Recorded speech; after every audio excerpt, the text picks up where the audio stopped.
It was beautiful. Thank you. So wonderful to see all these beautiful faces on this gorgeous, showery morning, hearing the rain just tinkering on the roof.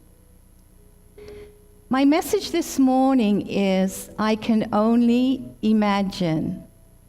And at the end of the message, Jody and I have a little gift and treat for you all. In Jeremiah 29:11, it is written, "For I know the plans I have for you, declares the Lord, plans to prosper you and to give you hope and a future." So my message this morning is about the love of my life. No, it's not Lynn. Sorry, Lynn. It's about ministries. But all three of us come together on that. Ministry is about ministering to.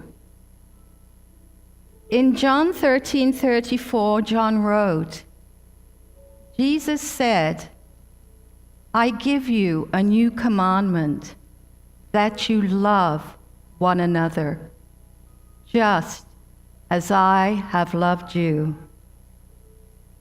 Jesus gave love and received in balance. He enjoyed the hospitality of some as he ministered to others.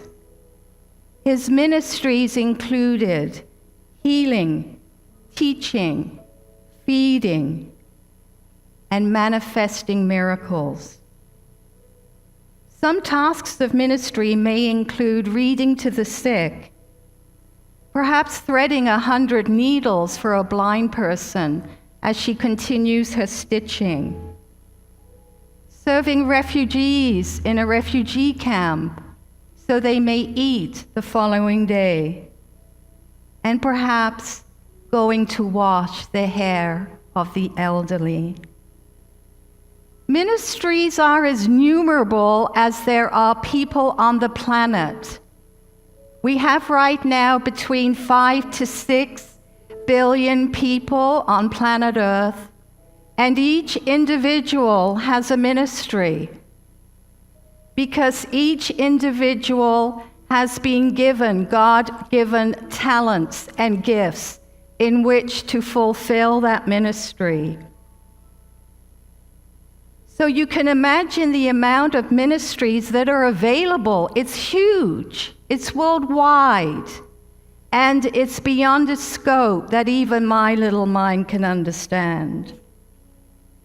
When I was attending Bible college in Baja, California, from 2010 to 2016 to receive my degree in theology, I kept hearing this parable story of the apple orchard in Japan. So I would like to share it with you, if I may, as a metaphor of ministry. And this is how the story went. In Japan, there was a very small farm and just a few people. And they would go out every day and gather these apples and share them with the people in their village, and then it grew to sharing the apples in the closest town. They were ministering often to people who did not have food. Then one day, big caterpillars came in and started to dig up the land, so some of these family members started to move farther out of the village. And they started to plant apple orchards. And then they started to do the same, to share these apples with their families, the village, the closest town. Then it moved into the city. And then even bigger equipment came in, and they started to move out to build larger farms. This is how ministry grows. It doesn't stay stagnant. It doesn't stay in one spot, one person. Sometimes teams of people come in to support that one person so that they can expand more, do more, and move more collectively around the globe. Do ministries change? Yes, they change. Because as the individual is growing and expanding through God's grace and mercy, he's imbibing more gifts and talents into each human being. And often, he's putting certain talents and gifts to an individual like yourself that perhaps I don't have, another person doesn't have, but he's calling you to go do that particular ministry. My ministry has sent me worldwide and has run the gamut from orphanage to hospitals to schools to dentures for tribal people. And then I'll share with you our latest ministry later in Mexico. But it does change. Right now, my ministry is not doing. My ministry right now in this moment is being and knowing. So something is getting poured into me for whatever time God chooses. I just stay at the red light and wait. But meantime, I still serve and minister in very, very small ways until I get the call, and then Lynn and I will be moved off again. But the key here is not to compare with others' ministries.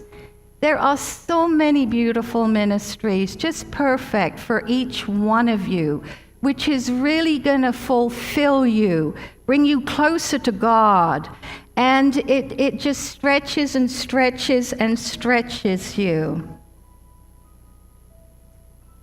God can speak to you through many ways. Right now, he could be speaking to you as you're sitting here in the pew. You may be getting inspired. He may be sharing a very beautiful message just for Vi, or just for Roberta, or just for Suad. Not for anybody else, but just for his individual child. And then it's up to your free will to say, yes, Lord, send me. I will go. Yes, Lord, I can do this. Or if you choose not to take perhaps that particular ministry at that time, but you'll wait for what is to come. In 2011, when Lynn and I moved to Baja, Mexico, to Rosarito Beach, Jesus put on my heart one night in Mexico to set up a soup kitchen for the deported Mexicans. Well, asking me to set up a soup kitchen and to cook is like sending me to planet Mars, because I'm not a good cook. I don't know how to make a big pot of soup, but I said, yes, Lord, I'll do it. And the next morning over breakfast, Lynn is the greatest cook, greatest baker, as well as being a great dentist. We decided, yes, we would move in 3 days to opening what we called a ladle of love in the back of Lynn's soup kitchen, and serve soup to every deported Mexican person that crossed through the border into Tijuana. We set it up that following Friday evening. It was raining, it was pouring it down, we got drenched. But Lynn had made this fantastic pot of soup filled with every kind of vegetable. And yes, we ran out. So we decided never again would another deported human being go hungry. We would ask Lynn to also bake cakes to take alongside of the soup. And never again would anybody's tummy go hungry as they crossed the border. And so we did, and this soup kitchen out of the back of the trunk of Lynn's car, the Ladle of Love, went on for 6 years. However, with our grueling schedule at Bible college, God hadn't finished with us. He said, now these people need a change of clothing. It was in December. It was very cold in Rosarito Beach and wet. So we set up a clothing ministry, and our beloved Anne, Terry, and Linda supported us with gathering clothes together It started off for the men, and then it moved on to the children, and so on. So Anne then came into our life. I didn't know about the church at the time. We weren't members, but as things were moving on, I began to see that this was going to continue growing. Welcome. And so then we started getting together soaps, toothbrushes, toothpaste, and all that continued. But Jesus wasn't finished with us. While we're doing these two ministries and this grueling work at Bible College, the Lord then asked us to set up a school supply ministry for young girls to keep them off the streets, because the ones who didn't have the money to keep going to school or to pay for exercise books and pens and papers would end up on the corners of the streets in Tijuana and Rosarito Beach on a Friday and Saturday night. So began our third ministry. We had a wonderful network of people in San Diego who supplied all the supplies, and never once did our car not make it through the border, through the checkpoint. It was like God's hands was on our little white car every time we came through, loaded with foods and veggies for the soup kitchen, clothing from Anne and Terry for the men, and now we're filled up with school supplies. And then a chiropractor in El Cajon donated to us 4 brand new TVs to start an internet at the school to educate the children how to use computer. And I cannot imagine, Lynn and I were sharing this morning, how did we ever get all these supplies and stuff through? We didn't have a van, we didn't have a SUV, just a little 4-door car with a small trunk. But boy, could we pile stuff in there. It was amazing grace. But God wasn't finished with us yet. 6 months before we left Mexico, Jesus put on our hearts to start a 4th ministry. And we're like chock full, because not only are we doing these set-up ministries, but we also fed an artist on the beach in Rosarito Beach. We fed him twice a day to give him hope and faith and clothing to move him back into his wonderful creative field of artistry. Then I met a family on the beach who lived in a little shack, and the father had been put in prison. And here are 2 children, and every morning I would just wake up, does she have shoes to go to school? Do they have food for the day? So that then moved into another ministry by itself. But the 4th ministry we did before we left, we provided birthday parties and birthday gifts for young girls and young women and adult women who had never had a birthday gift or a birthday party in their life. And Lynn later on can share some tear-wrenching stories. So you can only imagine how God can use you. This is just one little simple story. You can do greater things. And through the process of just staying close to Jesus, it happens. In Hebrews 10:24-25, it is written, "Let us consider how we may spur one another towards love and good deeds. Let us encourage one another." A good example you've probably all heard of is of Mother Teresa when she was called by God. She was on a train heading to Darjeeling in India, and God put on her heart to work with the poorest of the poor. She didn't hesitate. God, send me, I will go. Then Billy Graham, the greatest evangelist of the 20th century, who brought billions of people to Jesus. And he ministered from presidents to kings and queens to any human being who needed him. He never refused anyone.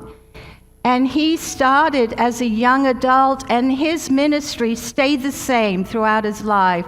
It never changed. Mother Teresa stayed the same. And then throngs of people came in to support her, to set up around the world. Mahatma Gandhi from India, whose ministry was ahimsa, non-violence. Again, he was called from that ministry after spending many years in prison. And he was joined by Nehru and many other people in order to unite Pakistan and India together and to bring peace to that part of the world. And if we even delve in scripture, we have Esther, and she was coupled up with her uncle Mordecai, and she is the one we are so grateful for saving the Jewish nation. I mean, an incredible story to search and research. And these two people were brought together for a common ministry. And then even today in the 20th century, we have Padre Pio, a Catholic monk from Pietrelcina in Italy, who was coupled up by Jesus with Mary Pyle, an American lady. And he received stigmata just like Jesus when he was 18. And his ministry was of listening to confessions in the confessional 18 hours a day. 18 hours a day. And not only did he do that, he was a great healer. He could bilocate to anywhere in the world and healed hundreds and hundreds of thousands of people. Lynn and I had the blessing many years ago of being invited to San Giovanni Rotondo in Italy, where he built, through donations from around the world, an incredible hospital where anyone who has no money can go and get any kind of operation. You don't have to be Italian. And then across the road, they gave us a tour of this incredible hospital for the blind. Again, you don't have to have money. You can go. It's a ministry, and you will be taken care of. It is all about love. A compassionate heart for those who are kind and loving towards others. God will come rushing to that heart, for it is God's favorite place to live. And in conclusion, with this topic, it's called I Can Only Imagine. We are all lovers seeking God. Doing ministry brings us face to face with God as we serve each individual soul. We are all hoping to catch a glimpse of the face behind the veil.